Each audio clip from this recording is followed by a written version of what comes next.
taarifa kuu halisi na sahihi. Naam, asalamu alaikum azizi mtazamaji, zimetimia saa 7 za adhuhuri majirani ya Afrika Mashariki. Karibu kwenye taarifa zetu za runinga ya Lookuptv adhuhuri ya leo. Ni mengi tu mtazamaji ambayo tumekuandalia, lakini mwanzo hebu tupate baadhi ya yaliyomo. Hii ni taarifa kuu halisi na sahihi. Baadhi ya taarifa kuu. Rais William Ruto wasili katika taifa jirani la Uganda kuhudhuria mkutano 42 wa Igad. Serikali kupitia Wizara ya Kilimo kuanzisha mchakato wa kubatili hatimiliki gushi kaunti za Nairobi na Mombasa ili kupunguza mizozo ya ardhi. Na chama cha mawakili LSK tawi la Mombasa lapinga mazungumzo kati ya Rais William Ruto na Jaji Mkuu Martha Koome. Hii ni taarifa kuu halisi na sahihi. Mtazamaji, hizo ni baadhi tu ya taarifa ambazo tumezipatia kipaumbele. Waweza kuandamana nasi hadi tamati kupitia mitandao yetu ya kijamii ikiwa ni @Lookuptv, ukurasa wetu wa Facebook, YouTube na pia X. Jina langu ni Ruga Ival. Hujambo na karibu. Rais William Ruto ameondoka nchini hapo jana kutua katika taifa jirani la Uganda kuhudhuria kikao cha dharura cha Muungano wa Igad. Rais na wajumbe wake walilakiwa na Rais wa Uganda Yoweri Kaguta Museveni. Kikao hiki kinapania kujadili changamoto ibuka katika mataifa wanachama wa Igad, ikiwemo hali tete usalama katika taifa la Sudan Kusini na mzozo kati ya taifa la Somalia na Ethiopia.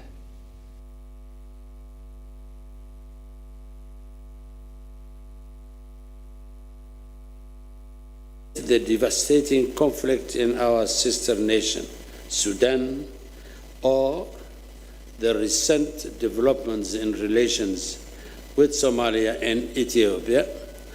These challenges necessitate bold leadership, unwavering commitments, and a shared vision that transcends borders and ideologies. As you all know, today's summit was convened at the request of the Federal Republic of Somalia. This demand arose in response to the recent signing of the Memorandum of Understanding between the Democratic and Federal Republic of Ethiopia and Somaliland. As you are all aware, our forum has always provided us with the unique opportunity to collectively engage the deliberations on each and every disturbing development arising in our region and have an open and constructive dialogue on challenging issues that matter most of our nations and peoples. Kwingine kwa mtazamaji, kuondolewa kutokana na ongezeko la matukio ya migogoro ya ardhi. Wizara ya Ardhi imetangaza kuondolewa kwa hatimiliki gushi katika kaunti za Nairobi na Mombasa. Haya yanajiri huku wizara hiyo ikisema kuwa ina deni la shilingi bilioni 8 kutokana na kesi mbalimbali mahakamani. Waziri Ali Swahome akihutubia wanahabari eneo la Naivasha aidha ametetea mpango unaoendelea wa nyumba za bei nafuu, akisema utabuni nafasi za ajira kwa mamia ya vijana. It is important that we agree in this era where we have said as a government, Kenya Kwanza government, that we shall operate at zero tolerance to corruption. Therefore, we have no room and space for fraudsters, especially where our officers are likely to be involved or may get involved. So we need to agree with each other and them that we are not going to accept that. Also give a warning call and shot to the fraudsters that their time is over, and where they procure records, whether aided or not by our officers. We think more than 50% of the transactions are happening either unclear some duty or some duty is not paid. And one of the issues was that the items that is a careless system is not integrated with our system, and that we do not have visibility of the KRA system, because we do the processing, the assessment from our side at glance. Then we raise an invoice, then someone goes to the items to pay, then they come back with a receipt. So we had an engagement with KRA, which they allow Ministry of Lands and appointed as collectors of stamp duty formally, so that we collect stamp duty of their behalf through our system, but it goes to a KRA account from the system. Kindly do not process letters of allotment that have expired, 1. 2, that have not been forwarded by the Commission. Acceptance is to the Commission. Acceptance is to the Commission. We will forward these letters to you for further processing. Nacho chama cha mawakili cha LSK kimeshtumu mazungumzo yanayoendelea kati ya Rais William Ruto na Jaji Mkuu Martha Koome. Akizungumza na wanahabari, mwenyekiti wa LSK tawi la Kilifi Conrad Atiang amesema kuwa kazi ya mahakama haiwezi kujadiliwa. Aidha, ameongeza kuwa sheria ipo imara kusimamia kazi za mahakama na Jaji Mkuu pamoja na majaji wengine wanafaa wafuate sheria hizo bila uoga wowote. Aidha, chama hicho kimeapa kuunga mkono utendakazi wa mahakama. We want to discourage this form of dialogue that is being called by the Chief Justice and the President of the Republic, and say that as a society we do not appreciate a negotiation of judicial functions. As a society we say that the law exists to administer judicial function, and we encourage both the Chief Justice and the judges that work under the judiciary to follow the law, and when they so do, the Law Society will support them. I want to say this, that as a society and as a branch, we continue to condemn the systematic attacks by the executive and the legislature on the judiciary and the performance of judicial function by judges.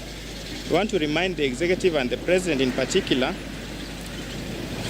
and the members of the legislature that allied to that regime, that the conduct and their intention to casually treat court orders the way they do is risking us rendering the Republic into a state of lawlessness and a state of anarchy.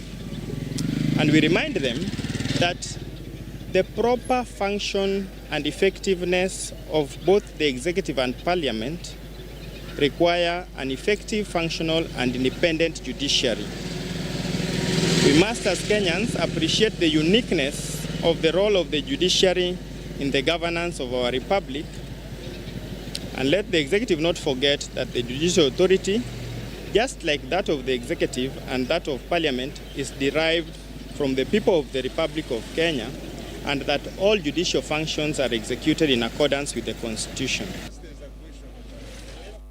Kwingineko mtazamaji, mwanaume niwe radhi mwenye umri wa miaka 45 anazuiliwa katika kituo cha polisi cha Kapenguria baada ya kuwabaka wanawe wawili wenye umri wa miaka 6 na 9 mtawalia.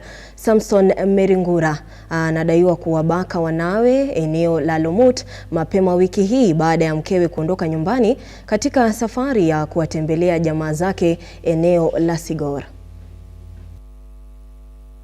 Nafanya kazi na shirika linaloitwa CCGD.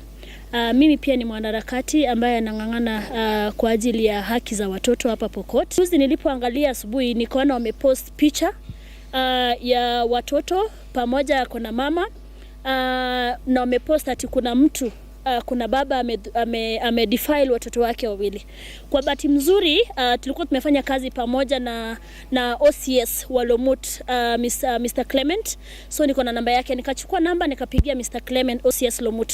Nikamuuliza kama kuna kesi amepokea defilement. Akaniambia in fact I'm handling the case right now.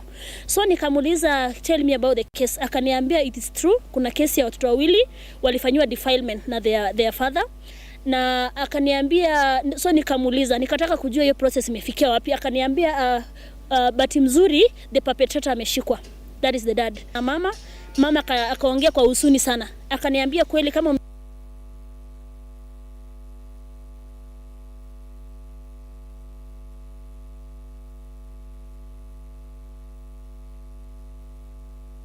Na kwingineko mtazamaji, serikali ya Pokot Magharibi imefanya jitihada katika kuimarisha sekta ya afya katika hospitali ya rufaa ya Kapenguria na vituo vingine vya afya kauntini humo kwa kusambaza dawa za thamani ya shilingi milioni 45 kutoka kwa halmashauri ya usambazaji dawa nchini KEMSA. Dawa hizo zitakimu mahitaji ya matibabu ya vituo 146 vya afya kaunti ya West Pokot.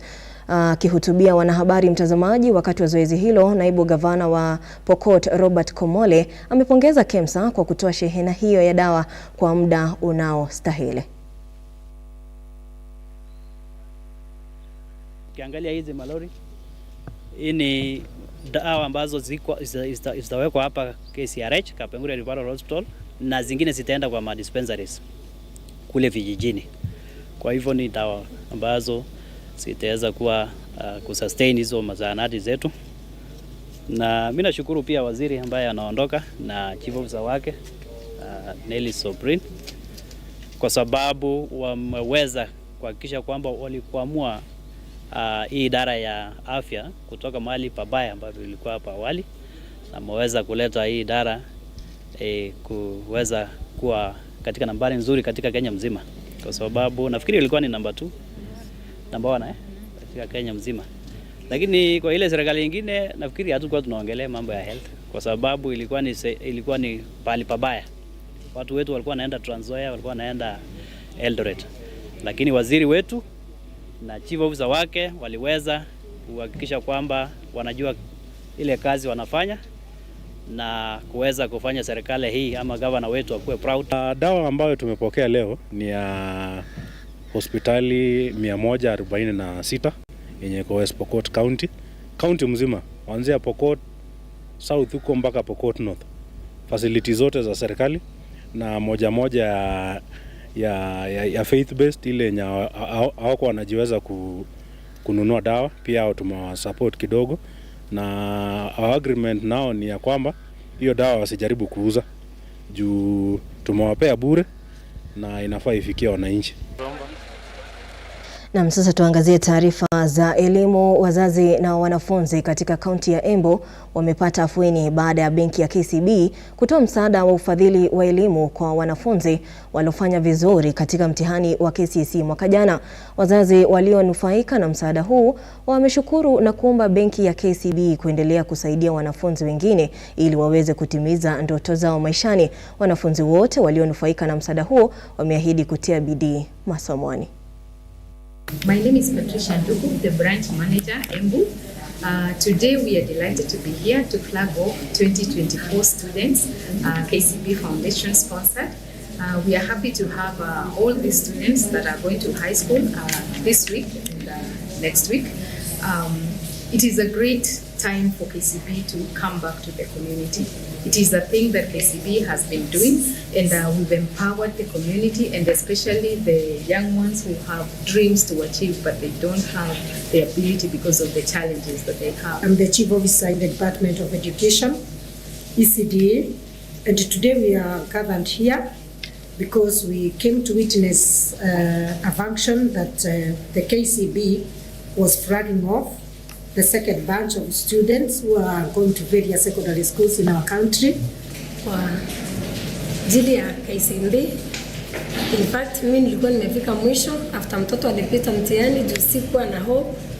Hata yeye nikaona amepatwa na stress kidogo, lakini niliomba tu na ninajua Mungu ashajibu maombi yangu kupitia vile KCB wameconsider mtoto wangu kumpea scholarship. So chenye naweza sema ni kushukuru tu Mungu kwa ajili ya KCB kwa vile wameonelea kusaidia watoto ambao wametoka from vulnerable families. Mungu awabariki sana na KCB ishi miaka mingi. Mzigo mzito, mtoto akiwa ameitwa national school. Nikashindwa kutaenda na namna gani, sina pesa. Ni sawa, sina pesa, nimeomba Mungu, lakini cha maana nimeona na nimeshukuru Mungu sana ni kwamba KCB imekuja kuniokoa vile imeokoa wazazi wengine. I'm happy nimekuwa sponsored by KCB.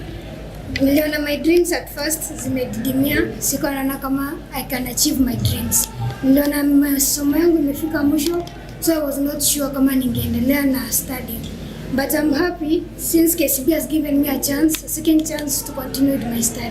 Na mtazamaji, na tukiendeleza taarifa inayofungamana na hiyo, wazazi wameendelea kulalamika baada ya usimamizi wa shule kadhaa kuwarejesha wanafunzi nyumbani kwa kukosa karo. Wazazi hao ambao wamekiri kubanwa na mzigo wa gharama ya juu ya maisha wametoa wito kwa Rais William Ruto kutilia maanani pesa za NG-CDF, kuhakikisha wingi wa pesa hizo zinasaidia wanafunzi kutoka familia maskini na wasiojiweza kumudu karo. Aidha, wametaka walimu wakuu kuwa na utu na kutilia maanani usalama wa wanafunzi wanapowarudisha nyumbani kwa ajili ya karo. Tuvumiliane na walimu muendelee. Headmistresses, principals, don't frown at the parents. Msikunje uso hivi mpaka hata mwalimu akikuja anaogopa. Mimi nawaomba muache watoto waingie na hiyo pesa kwa klasi wasome na mjadiliane na wazazi wenye hao watoto. Dunia imekuwa mbaya. Rais aone wabunge wetu imani, awapatie CDF kwa sababu ile basari ya mbunge inasaidia pakubwa sana. Kwa hivyo akirelease hiyo CDF kwa wabunge, najua mbunge wangu mchapakazi bwana Titus Hamala pia ataongezea na basari yake, na wanafunzi wetu huku Lurambi watakuwa ni kusoma tu. Walimu wakuu hawaongezi fees structure kando na ile ambayo Ministry of Education imetoa maagizo ifuatwe. Na ikiwa kwa kweli kuna yule ambaye atapatikana, basi mimi namuunga waziri mkono achukuliwe hatua ifaayo, na hatua nzuri mtu kama yule asimamishwe kazi kidogo, kwa sababu walimu wakuu wengi wamezoea ikifika Januari wakati wazazi wana shida wanaongeza fees. Alafu ni wiki ya kwanza pia na yeye atoe fedha kwa mashule ndio walimu wakuu wasitume nyumbani watoto siku ya kwanza. Huyu mzazi atapata hapi pesa day 1 ya kufungua mtoto wakae shule wiki moja, wiki ya pili ape mzazi nafasi kidogo apumue ndio apeleke pesa. Ministry of Education naiomba tu kwamba wajaribu kufanya kazi yao ya haraka so that ikuwe na maana. Because unajua saa hii watoto wamefukuzwa, hakuna pesa. Sisi tulipitisha pesa mwezi wa 6. Policy yao vitu zao wanafanya polepole. Tumeanza recruitment ya watoto kuapply bursary wazazi. Tulianza December around 10. Up to now bado hatujakuwa sure pesa tunakuwa nayo kwa mashule lini. Unapata hiyo pia ni delay ambayo wazazi pia wanaumia. Kwingineko mtazamaji, kulishuhudiwa kizaazaa katika kituo cha polisi cha Kiamashiri eneo la Mwea Magharibi, kaunti ya Kirinyaga. Hii ni baada ya mfanyabiashara na wakazi wa kaunti hiyo kutaka majibu kufuatia ongezeko la visa vya unyakuzi wa ardhi. Inakisiwa kuwa kaunti ya Kirinyaga imenakili visa vingi vya unyakuzi wa ardhi vinavyodaiwa kufanikishwa na makateli kwa ushirikiano na maafisa wakuu katika idara ya ardhi. Mfanyabiashara huyo na wakazi sasa wanataka kikosi cha maafisa usalama kufanyiwa mabadiliko kuangazia tatizo hilo.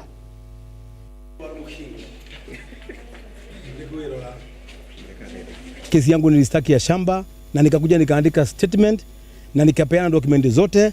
Wale watu walikuwa wastakiwe, DCI wameenda amepindua, amesema wasistakiwe na criminal, akasema wastakiwe na civil.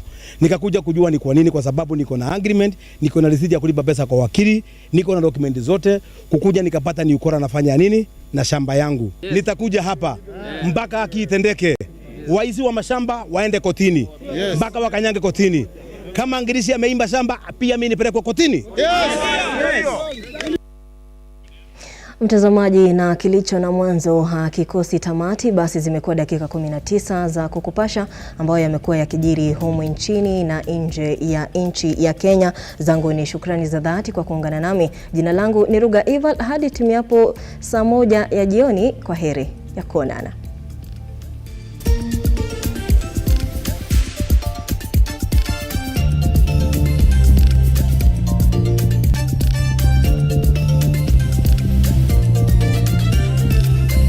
Hii ni taarifa kuu, halisi na sahihi.